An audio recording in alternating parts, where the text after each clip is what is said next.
اللہ عز و جل اپنے کلام مقدس میں فرماتا ہے، بے شک اللہ کے نزدیک گنے ہوئے شمار کیے ہوئے جو مہینے ہیں وہ 12 ہیں، اور ان 12 مہینوں میں سے 4 حرمت والے مہینے ہیں، عزت والے مہینے ہیں، عظمت والے مہینے ہیں۔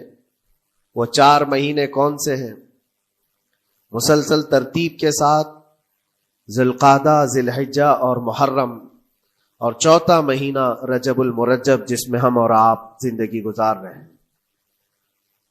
اس کو رجب الاسم اور رجب العصب بھی کہا گیا ہے۔ یہ جو 4 مہینے ہیں اس میں جنگ و جدال، قتل و قتال سب حرام ہو جاتی ہیں۔ اس دور میں جو جنگیں ہوتی تھی کفار و مشرکین بھی اپنی تلواریں روک لیا کرتے تھے۔ یہ 4 حرمت والے مہینوں کی سارے لوگ عزت کرتے۔ ان 4 مہینوں میں امن و امان قائم ہو جاتا، جیسے 2 قبیلوں میں جھگڑے ہیں، فساد ہے اور ایک دوسرے سے جنگ پر ہمیشہ آمادہ رہتے ہوں، لیکن ان 4 مہینوں کے اندر امن قائم ہو جاتا تھا، راستے کھل جاتے تھے۔ اور اللہ تبارک و تعالیٰ نے قرآن پاک میں ان 4 مہینوں کی فضیلت بھی بیان فرمائی۔ اس میں رجب کے لیے ایسی فضیلت ہے، اللہ کے نبی صلی اللہ علیہ وسلم ارشاد فرماتے ہیں یہ رجب کے مہینے کی فضیلت ایسی ہے جیسے قرآن کی فضیلت دوسری کتابوں پر ہے۔ دوسری کتابوں میں جس طرح سے افضل قرآن ہے، اس طرح سے رجب المرجب تمام مہینوں میں افضل ہے۔ اور نبی کریم صلی اللہ تعالی علیہ وسلم اس میں عبادت کرنے کے لیے ترغیب دیا کرتے تھے۔ اس کو ترجیب بھی کہا جاتا ہے، اور خاص طور پر رجب کے متعلق بزرگان دین نے فرمایا یہ فصل بونے کا مہینہ ہے۔ کھیتی باڑی والے سمجھ سکتے ہیں کہ اس میں بھی 3 موسم آتے ہیں۔ پہلے بیج کی بوائی کا وقت آتا ہے، پھر اس کی سچائی کا وقت آتا ہے، پھر کٹائی کا وقت آتا ہے۔ تو رجب کا مہینہ یہ فصل بونے کا مہینہ ہے نیکیوں کے، اور شعبان کا مہینہ اسے پانی دینے کا ہے، اور رمضان کا مہینہ فصل کاٹنے کا مہینہ ہے۔ اور رجب کا مہینہ آتے ہی اللہ کے نبی صلی اللہ تعالی علیہ وسلم یہ دعا فرمایا کرتے تھے، اللہم بارک لنا فی رجب و شعبان و بلغنا رمضان۔ سب کو یہ دعا بھی کرنی چاہیے۔ حضور اکرم صلی اللہ تعالی علیہ وسلم یوں عرض کرتے کہ اے اللہ، رجب اور شعبان میں تو ہمیں برکت عطا کر اور ہماری زندگی کو رمضان تک پہنچا دے۔ اب رجب آپ نے دیکھ لیا ہے تو اب کثرت سے یہ دعا کرو کہ مولا اس زندگی کا رمضان ہم سے جانے نہ پائے، رمضان تک ہماری سانسوں کو پہنچا دے۔ یہ دعا کثرت سے ہر نماز کے بعد بھی ہونی چاہیے۔ رجب آتے ہی میرے عزیزوں یہ عبادتوں کا موسم شروع ہو چکا ہے، اور سب جانتے ہیں رجب کے بعد پھر ہمارے ہاں مسلسل ایسی شب بیداریاں اور عبادت کے موسم نظر آنے لگتے ہیں۔ پھر شعبان بھی، اس میں رجب میں بڑی رات آتی ہے، شب معراج، اور اس کے بعد شعبان میں شب برات، پھر اسی طرح رمضان کا موسم بن جاتا ہے۔ تو اب یہ موسم بنانے کا وقت آ چکا ہے۔ تو سب سے پہلی چیز یہ ہے کہ میرے عزیزوں، فصل کے بونے کے لیے کن چیزوں کی ضرورت ہوتی ہے، اس چیز کا خیال رکھیے۔ بیج اگر کھوٹا ڈالے ہو اور ویسی ہی فصل آنے کا انتظار کرو گے تو پھر نہیں ہوگا۔ بیج کو کھرا اور خالص ہونا چاہیے۔ جو نیکیاں کرنا چاہ رہے اس کو صاف ستھرے اچھے ماحول میں کیے جانے چاہیے۔ کھیتی باڑی کرنے والا جانتا ہے بیج تو وہ بو رہا ہے، زمین بھی اچھی ہے، ساری چیزیں، کئی چیزوں کی ضرورت ہوتی ہے۔ بیج بھی اچھا ہو، زمین بھی اچھا ہو، موسم بھی اچھا ہو، تب جا کر کے اس کی فصل نکلتی ہے۔ بیج اچھا تھا، زمین اچھی نہیں تو بھی فصل نہیں آتی۔ بیج بھی اچھا ہے، زمین بھی اچھا ہے، موسم صحیح نہیں ہے تب بھی فصل نہیں آتی۔ ابھی آپ کے پاس 3 چیزوں کا ہونا ضروری ہے، بیج اور زمین اور موسم۔ بیج جو ہے یہ نیکیاں ہیں، اور زمین تمہارا دل ہے، اس کا اتنا ہی پاک ہونا ضروری ہے۔ اور موسم یہ رجب کا ہے، اس میں تو کوئی شک نہیں ہے کہ عبادتوں کا موسم ہے، فصل کی اچھے لانے کا موسم ہے۔ لیکن سب سے پہلی چیز اب ہمیں ضرورت ہوتی ہے کہ ہم کیا بیج بو رہے ہیں۔ شیخ سعدی رحمت اللہ تعالی علیہ فرمایا کرتے کہ زمین میں ادرک بو کر کے گنا آنے کی امید تو نہیں کر سکتے، جو بویا ہے وہی اسی کی فصل آئے گی۔ لوگ عمل خیر کریں تو اس کا نتیجہ بھی خیر آئے گا، اور برائیاں کریں اور پھر رمضان میں یہ انتظار کریں کہ میں نے جو بویا ہے اس کی فصل آئے، تو ایسا نہیں ہوتا۔ بہت سارے لوگوں کا وہ شک بھی میں دور کرنا چاہتا ہوں کہ رمضان المبارکہ میں فضیلتوں کو آپ سنتے آئے ہیں، رمضان ایسا مہینہ ویسا مہینہ، اتنی برکتوں والا، اتنی رحمتوں والا، لیکن بہت سارے لوگوں کے حالات چونکہ تو ہی رہتے رمضان میں ویسے ہی ہیں، وہ لوگ کچھ بھی نہیں بدلے۔ تو اس میں رمضان کا قصور ہے کہ اس مہمان کا قصور ہے، اس انسان کا قصور ہے؟ وجہ یہ ہے کہ رمضان المبارکہ یقیناً اتنی برکتوں اور رحمتوں اور سعادتوں لے کر کے تو آتا ہے، لیکن تمہیں 2 مہینے پہلے سے کہا گیا تھا کہ فصل کے لیے تیاری کرو، تم نے بیج نہ بوئے، اپنی زمین کو صحیح کیا ہی نہیں، پھر رمضان میں جو بارش ہو رہی ہے اس کا فائدہ کیا ہے؟ روڈ پر 10 سال بھی بارش برسے وہاں پر کوئی فصل نہیں آئے گی، کیونکہ وہ زمین سخت ہے اور بیج بونے کے قابل بھی نہیں ہے۔ رمضان المبارکہ میں رحمتوں کی جھماجھم بارش تو ہوتی ہے، لیکن دل اگر سخت ہے گناہوں سے تو اس بارش کا کیا اثر ہوگا اس پر؟ اسی لیے دلوں کی نرمی یہاں سے شروع کریں، رجب المرجب سے۔ اس کی راتوں میں اللہ رب العزت کو پکارے، مناجات کرے، عبادتوں کے لیے کچھ دن تو خاص کر لیں۔ بہت دنیا میں ہم نے اپنے آپ کو ملوث کر رکھا ہے، کچھ راتیں اللہ رب العزت کی عبادت میں تو لگائے۔ اللہ کے نبی صلی اللہ تعالی علیہ وسلم کی ایک حدیث ہے، جامع الاصول سے نقل کی ہوئی، رجب المرجب کے پہلے جمعے جو ہم لوگ ابھی گزر چکے، ابھی یعنی وہ رات تو گزر چکی، کل کی جو گزری ہوئی رات ہے رجب کی، یہ پہلی جمعہ کی شب تھی۔ اس کے متعلق روایت ہے کہ 12 رکعتیں جو مغرب کے بعد سے لے کر عشاء کے درمیان پڑھتا ہے، اللہ کریم اس کے تمام گناہوں کو معاف کرتا ہے، اور اس سال اس کو پورے طور پر ناگہانی آفات سے محفوظ رکھتا ہے، اور شیطان کے اس پر قابو پانے سے بھی اس کو اللہ محفوظ رکھتا ہے۔ تو یہ تھی تیاریاں، یہ ساری چیزیں ابھی سے تیاریاں ہونی چاہیے۔ رجب کے 3 دن آتے ہیں جس کے متعلق فرمایا گیا ہے ایام بیز میں بھی 13، 14، 15 یا 14، 15، 16 یہ جو تاریخیں آتی ہیں اس میں روزے رکھو۔ اس کی بھی بڑی فضیلت ہے کہ تم تیاریاں ابھی سے شروع کر دو کہ رمضان المبارکہ میں اچھی فصل دیکھ سکے، ہمارے جسم کے اندر بدلاؤ آ سکے، ہمارے دل کے اندر انقلاب آ سکے۔ اور تیاری یہاں سے نہ کر کے صرف رمضان میں ہی امید لگائے بیٹھتا ہے تو میرے عزیزوں کچھ تو صفائی کی ضرورت ہوتی ہے۔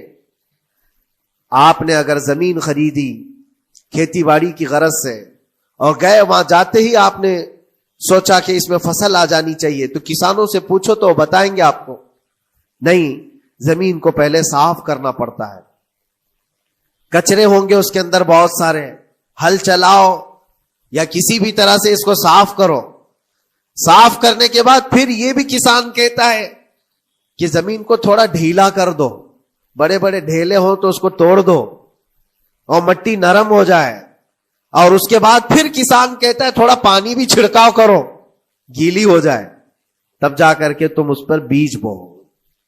میرے عزیزو یہ رجب بیج بونے کا موسم ہے، تو پہلے زمین کو ڈھیلا تو کر دو، زمین کے اندر جو کچرے ہیں اس کو نکال تو دو، دل کے اندر جو وسوسے بھرے ہوئے ہیں، گناہوں کے خیالات بھرے ہوئے ہیں، اس کو پاک تو کرو۔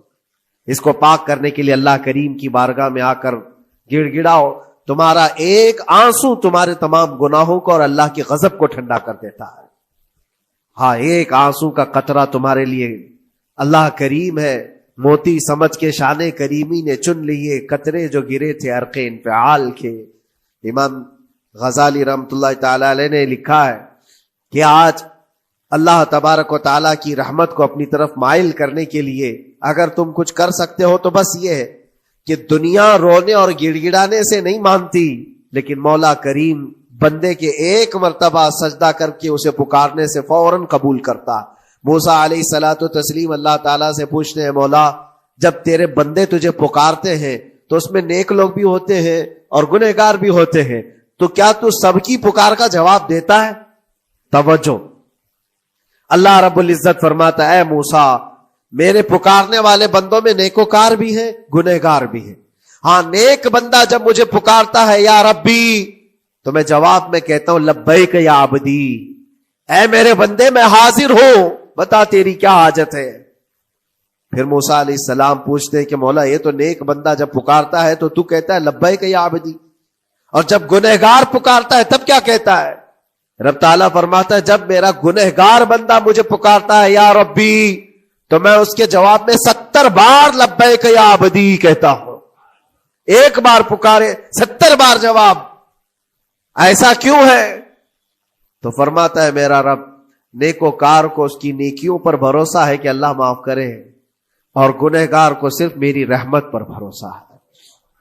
اس کے پاس ہے کچھ نہیں، اس کے آس پاس وہ نظر ڈالتا ہے میں نے کوئی ایسی نیکی رکھی نہیں ہے، صرف اللہ رب العزت کی رحمت ہے جو مجھے معاف کر سکتی ہے۔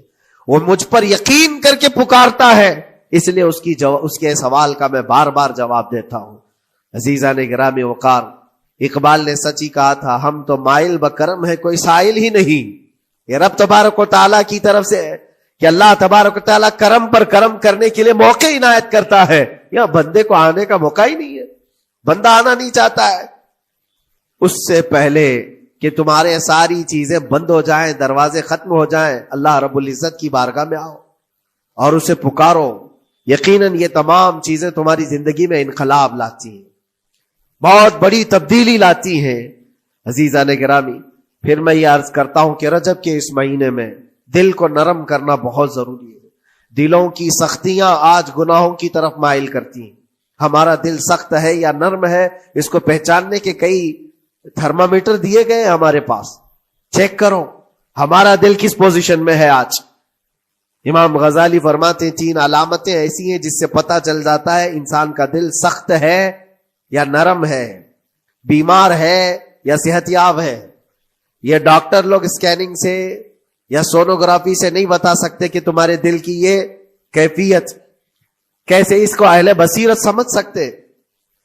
فرماتے ہیں کہ اگر مسجد میں زیادہ دیر تک بیٹھ نہیں پاتا تو سمجھ لو اس کا دل بیمار ہے، اس کا دل سخت ہو چکا ہے، اس کو مسجد میں بیٹھنے نہیں دیتا۔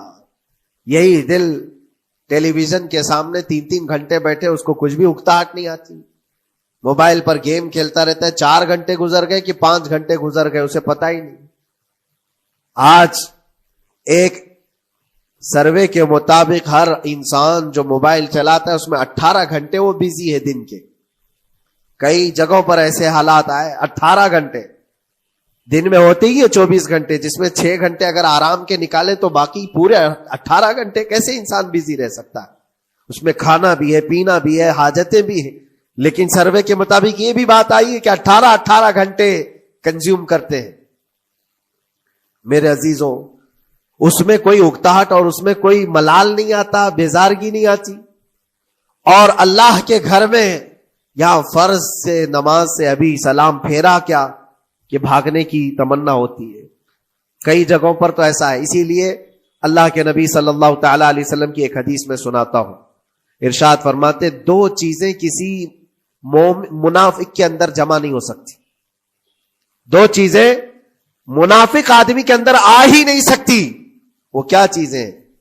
حضور پاک صلی اللہ تعالی علیہ وسلم فرماتے اچھے اخلاق منافق کے اندر نہیں آتے، اور اللہ کی اور اس کے رسول کی ہر بات پر یقین، یہ منافق کے اندر نہیں آ سکتے۔